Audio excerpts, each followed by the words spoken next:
welcome to Qatar 365, the show that offers a fresh perspective on Doha and the surrounding areas with me, Miranda Atti. And I'm really excited because this episode is all about one of my favourite things, food. We explore Qatari food, from traditional dishes to cutting-edge flavours, get a masterclass with Captain Chef, and check out the latest digital culinary innovations. Food can tell us so much about a country's culture, from its history and tradition to where it's headed. Doha is a melting pot of different nationalities, with Qatari flavours being found across the MENA region.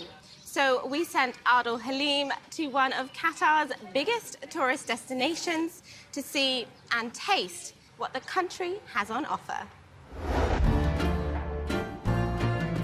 Nestled in the heart of Souk Waqif, one of Qatar's traditional markets, is a popular local eatery run by a woman with a big dream. In 2004, I called Souk Waqif and said, "I'm Shamouz and I sell spices." They said, "Come, we were looking all over for you." Shams Al-Kasabi is a mother of 5 and is the first woman to run a business in the souk. For 2 months, no one knew about Shai Shamouz. I worked hard day and night. I invented and enhanced some traditional Qatari recipes. I only use my ancestors' recipes, and I only cook food that's connected to our heritage.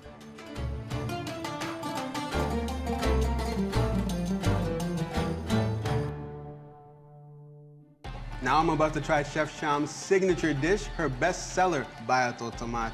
This is Vietnam. Shukran. Now what customers here at Shai Al-Shamouz tells me sets this dish apart is it's made with love. Her love for cooking, love for her customers, and her love for Qatar. Let's try it out.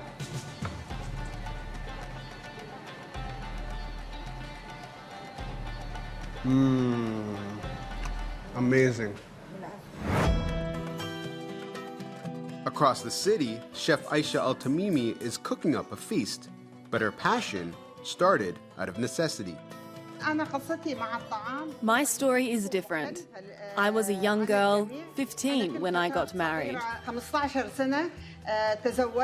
I suddenly found myself in a home that requires constant cooking. So I worked hard to learn how to cook and prepare meals for my family. That's how I came to love cooking.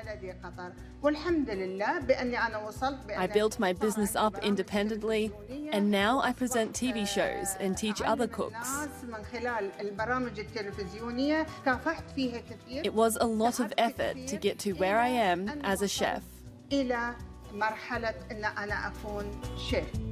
That effort has been rewarded. Chef Aisha is now a renowned chef in Qatar, preparing a local dish, lamb majbouz. As chefs in the state of Qatar, we want to preserve the Qatari heritage. Before becoming a celebrity chef, Chef Aisha was a school teacher, so it only makes sense she now teaches cooking classes. The Cooking Academy is the brainchild of her son, who shares her passion for food and love for Qatari cuisine. Since it first opened its doors in 2019, the Academy has welcomed 3,000 children and 1,000 adults to learn and enjoy the art of cooking. This operating model right now is technically a kitchen.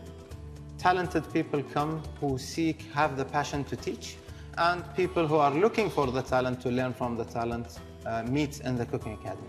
So I think the real wealth in having a center like this is that cross-cultural exchange.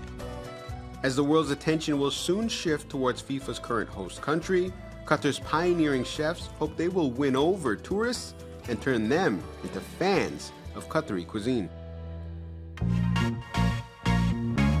Pilot Hassan Al Ibrahim has been flying for nearly 2 decades. During that time, he's never lost his passion for food, visiting local restaurants and street vendors around the world. Now a household name, Captain Chef has agreed to give me a very special and very tasty masterclass. As you can see, Captain Chef, basically I'm either in the cockpit or in the kitchen. So this is my life. I'm traveling all over the world, you know, like visiting different kitchens, trying different cuisines, and from there I just enhance my passion and take it to the different level to be, let's say, to the professional levels. And now it's Captain Chef. Tell us about the culinary scene in Qatar. We have almost one base. It's all about the spices, the aroma of the spices. Maybe if you count it, it's not more than 10, 15 dishes, but they are special. Mixed cultures from here and there.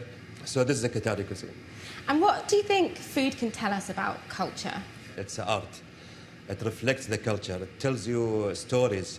It's about the families. It's about the friends. It's about the gathering. It's about the good memories and moments, celebration.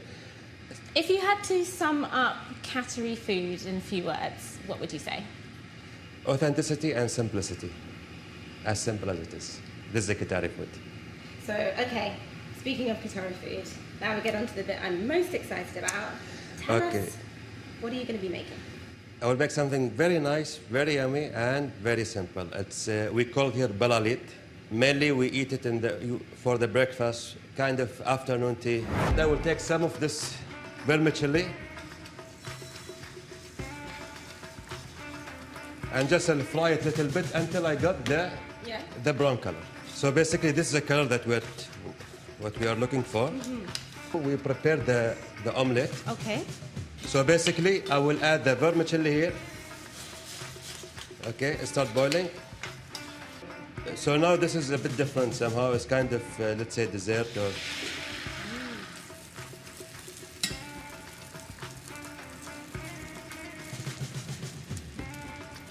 Okay, so now, plating time.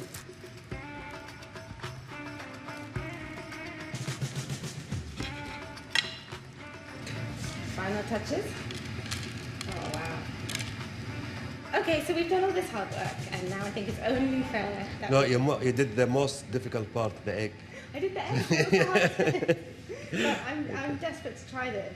Please, you have to. Yes, please. It's going to be the biggest mouthful ever, but...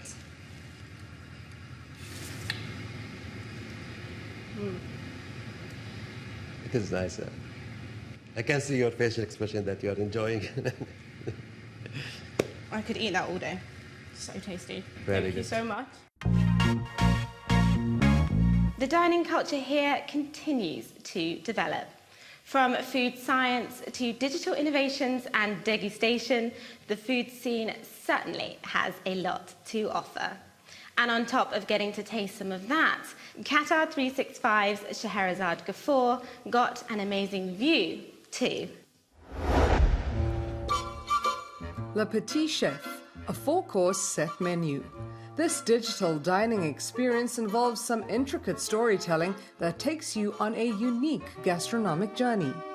We will play the show, and during this preparation, the chef will struggle with lots of problems in his whole journey. In the second course, he will try his best to catch fish from the sea. It's again fantastic experience. And the last, he will get the food on the table without any glitches, without any mistakes. Even the bar table tells a tale of banqueting wonder as tiny animated servers create signature beverages. When the guest is coming here and they're really enjoying the feelings that we are sharing, we are not just sharing the food. From the scrumptious starter to the succulent steak, with plenty of sides, and finally, dessert. The digital story, unraveling before our very eyes, then into our bowls, is entertaining indeed. There's the tentacle. But we leave this virtual space and travel higher to another trendy eatery. Here at Iksha 360, not only can you enjoy a fine dining experience, there's also a spectacular view of Doha, Lusail, and the Pearl, a luxurious man-made island in the city's West Bay district. It's hard to believe that this was once just an open rooftop that transformed into this panoramic attraction.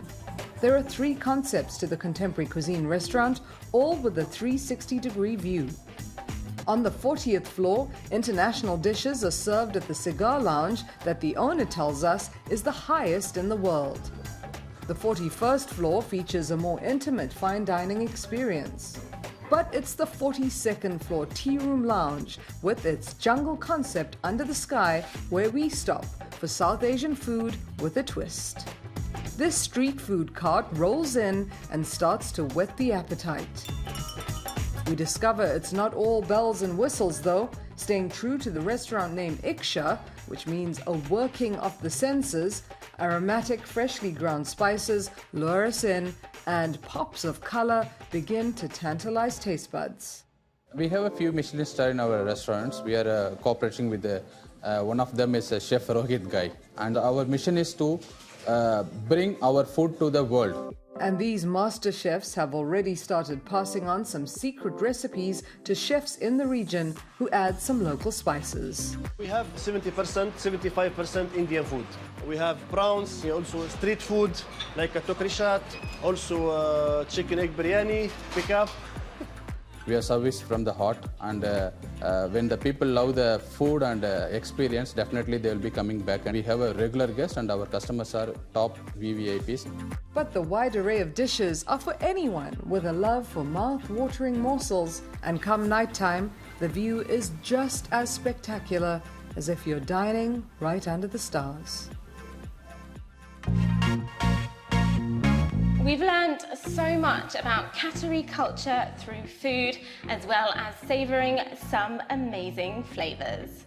And that's all we've got time for on this episode. But if you have any questions, just reach out via our hashtag Qatar365.